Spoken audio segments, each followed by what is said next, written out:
China's export surge in March, a temporary boost amid trade tensions. Upward trend. Key developments.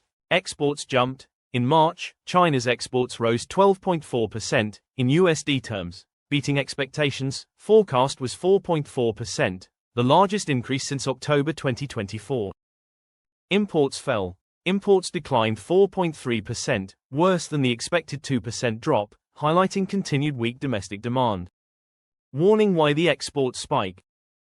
Front-loading before tariffs. Many Chinese companies rushed shipments to the US to avoid hefty new tariffs, contributing to the temporary spike.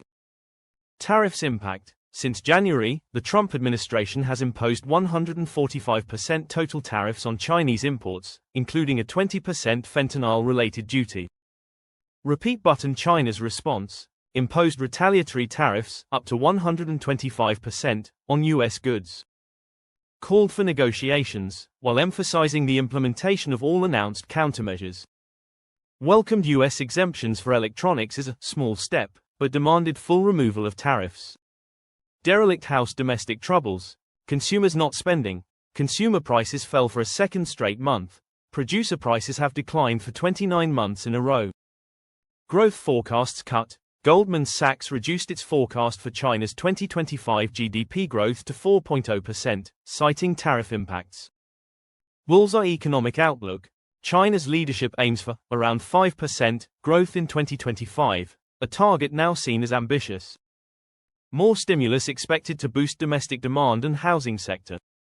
Q1 GDP data to be released Wednesday. Politburo meeting later this month to likely announce new support policies.